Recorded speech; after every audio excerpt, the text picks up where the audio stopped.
Hi there, folks. I'm Chuck Holton, and this is the Secure Church Podcast brought to you by Lionheart International Services Group. And we're bringing you this resource to help you keep your congregation safe and inform you about threats to the church around the globe. Our next training conference will be at Compass Church in Wheaton, Illinois. That's coming up Saturday, February 29th from 8 a.m. to 12 p.m. And we're bringing in a top government expert to provide training on critical incident response and management. Now, how will your church and your team respond to a critical incident like the tragedy that was just witnessed at the Texas church shooting in January? And what about other emergencies? Are you guys ready for that? What can you do now to make sure that your church and your vital ministries survive that kind of tragedy? This 4-hour training will help you shape a response that brings organization out of the chaos. You'll be guided in how to plan for the proverbial black swan event, showcasing incident response strategies and plans that work in the real world. Now, many churches have either neglected to plan for these kind of events or sadly their training is just lacking. Now, attend this conference and you'll leave with some of the most important and foundational aspects of critical incident preparation and response from an internationally known expert. Our main presenter has recently retired from a career where he was nationally recognized for his contributions to keeping people safe in all kinds of threat environments.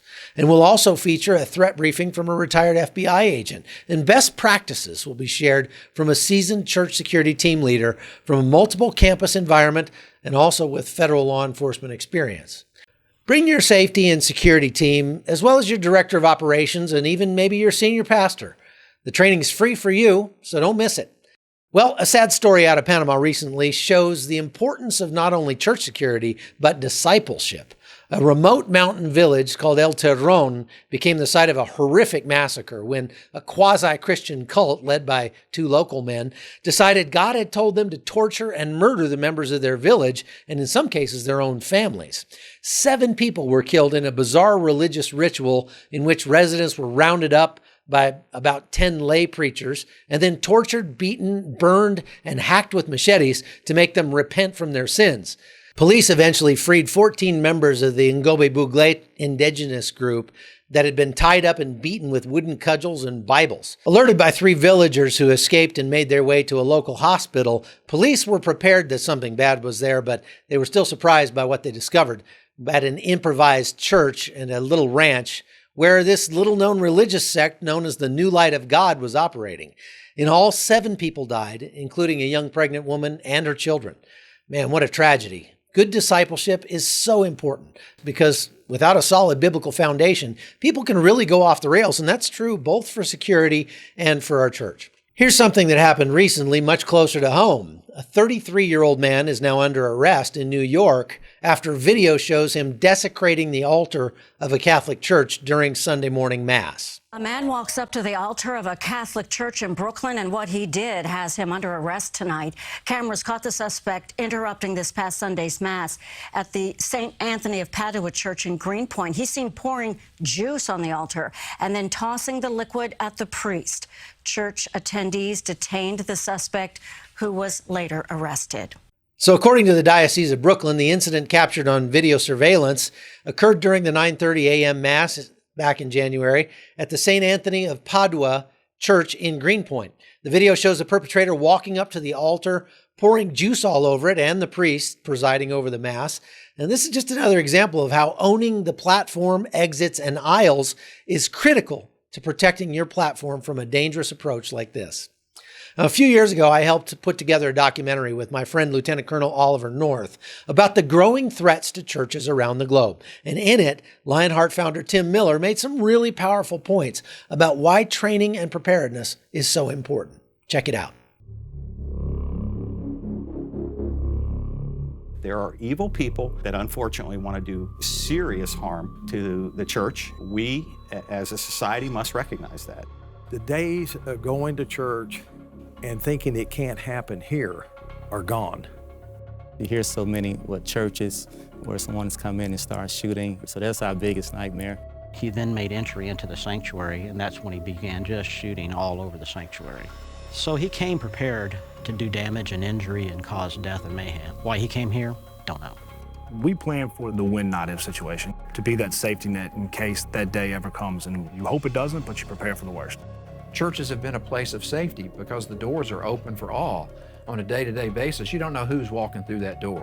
When you watch methods and tactics practiced overseas, it's just a matter of time before those very methods and tactics are practiced on U.S. soil. Church targeting is one of them, I'm convinced.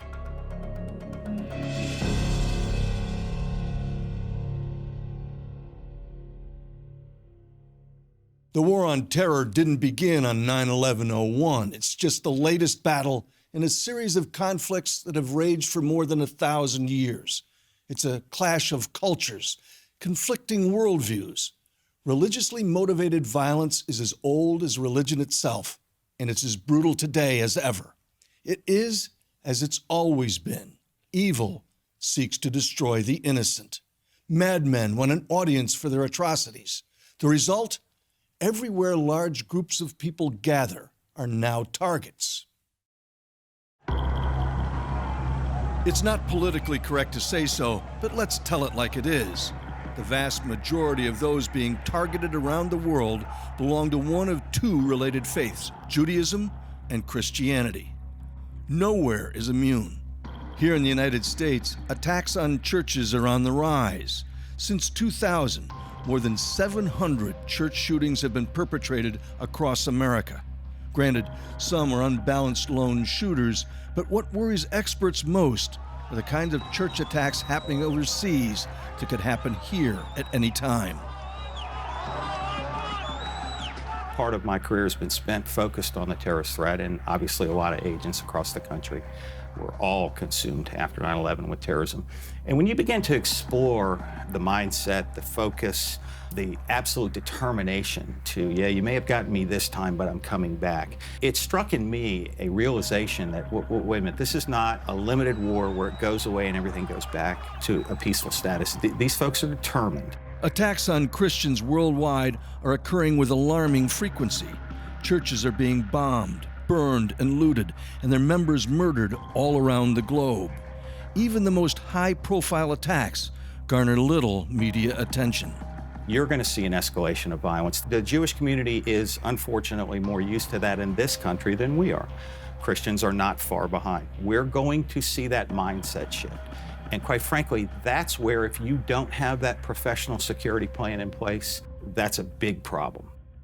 Megachurches are kind of a new phenomenon just in the last 20 years. And here in Memphis, Tennessee, there are over 2,000 churches, and many of them would qualify. It doesn't matter what denomination they claim, megachurches all have one major concern, and that is how to safeguard their congregations. Any guests in the house today, we are delighted that God has brought you this way. You are an honored guest in God's house. We're delighted you're here. For years, there was this bubble around the churches, and the bad guys stayed away from the churches. Maybe they didn't believe in God, but it was respect for the church. But that's no longer there. The bubble around the church is gone. Church is an inviting place. We want everybody to come, and by definition of being a church, you want the worst of society to come and feel welcome. As such, you're going to open yourself up to be vulnerable, and no matter what you do, you can't prevent that vulnerability. From a criminal perspective, it's a lot of good opportunity to have easy access to a lot of people at one time. It's one of those eerie things because most people, it doesn't resonate to have security. It's the church, it's the Lord's house, God's going to take care of it. But I think God has put us responsible to be good stewards of this. And so our ERT team is responsible for making sure that those that come to church are safe and feel safe.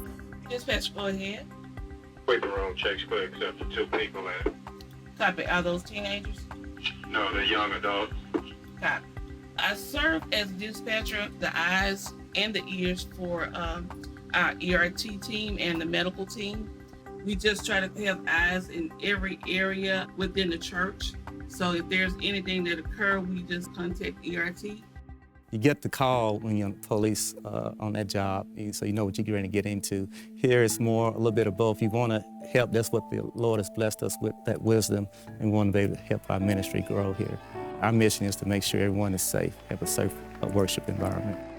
One of the things that excites me as I travel to some of these churches and help are the number of folks that are engaged in the churches already protecting us. The military guys, the police officers, the fire EMS guys who are routinely involved in being willing to lay down their life for you and I. And now they come to church, and guess what? It becomes even more personal.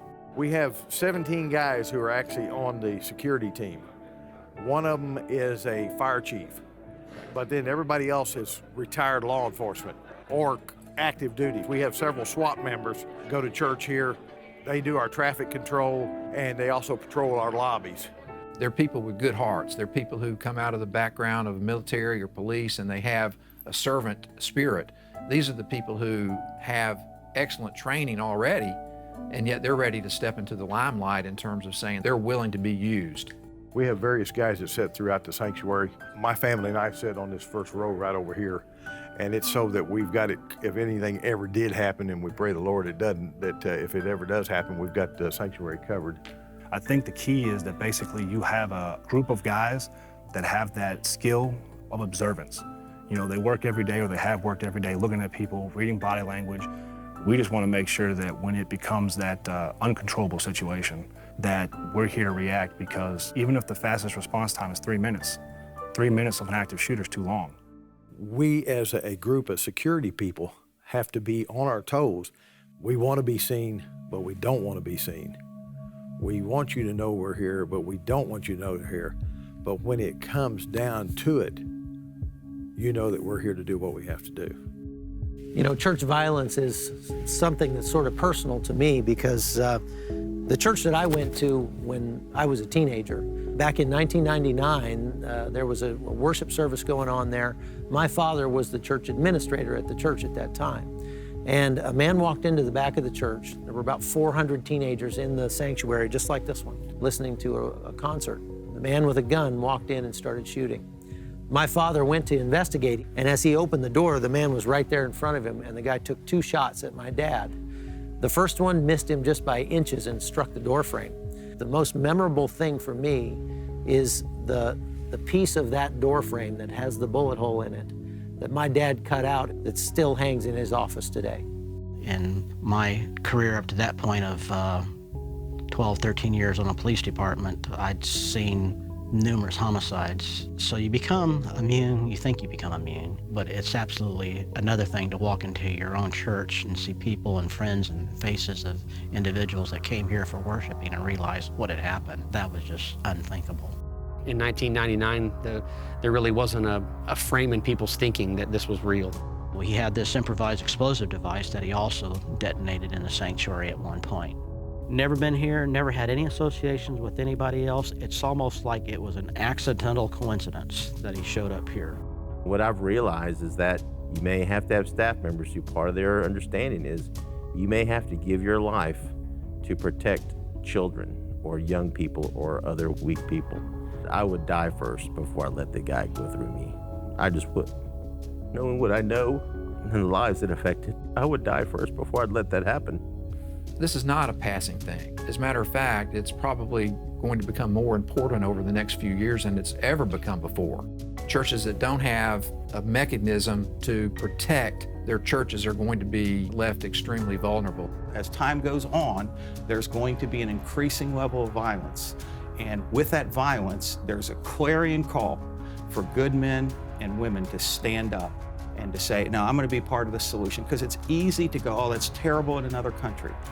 It's coming here. It's already come here. We're going to see more and more and more of these attacks. And unfortunately, some of those attacks are going to be directed at churches.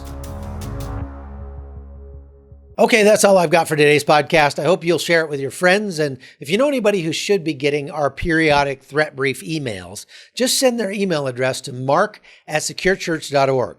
And you'll be privy to a whole bunch of actionable intelligence that'll make you a hero to your church staff. So thanks for being a part of this episode, and we'll keep standing in the gap for you until next time on the Secure Church Podcast.